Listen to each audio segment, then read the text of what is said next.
Hello, everybody. This is Andrew, or better known as Preacher's Games, and welcome back to another entry of Alliant Views where we see what's actually on your physical Xbox games. Today's game we'll be looking at is Beasts of Reincarnation. Now, the interesting thing about this is you might know the developer, which is Game Freak, aka the Pokemon devs. And yeah, this is a JRPG they've been working on for several years, and they finally released it. But without that, all the way, as you can see, we're completely offline. And if you look at information right here, we're currently at version 1.0.2.0 at install size of 35.9 gigabytes.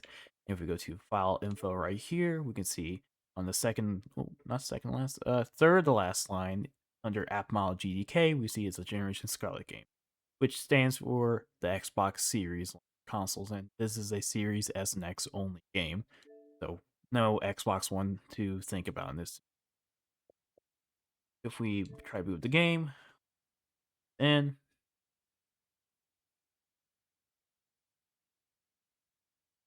gotta go through all this stuff real quick if it loads.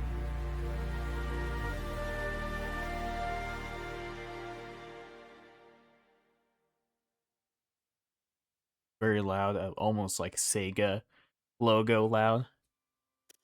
See, we do have a save hour here. It's only 40 minutes in the game, but let's load it real quick.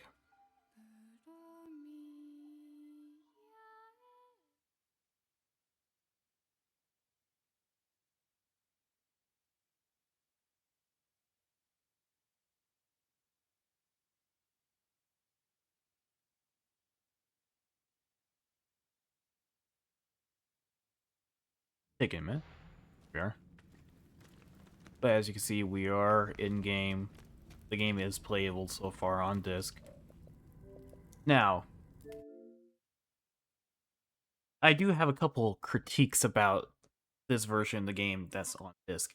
For one, the performance was a little kind of overplayed. Most of the time, it was hanging in the mid 40s to 50s, but most of the time it hung in the mid 40s, which is if you're doing performance mode, it's not the best signature or a key idea of showing how the game runs.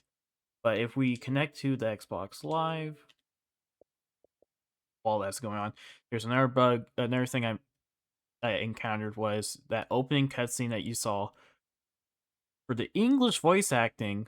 The gal that is not Emma speaking, it just shows her dialogue text, but no audio produces. It only works if you're playing the Japanese dub. That's why I opted for that, because I noticed that as a small little test before I started recording that the dialogue wasn't working for this one specific character in the opening cutscene. Anyway, if we try to boot up the game now, connect to the internet, it says we have an update of 32.4 gigabytes. And I would say this is a very noticeable difference. It improves performance, fixes quite a bit of bugs, and it just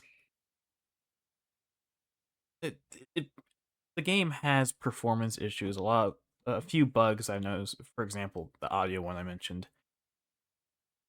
I would have to do some more testing to see how the game goes on just off the disc, the offline version.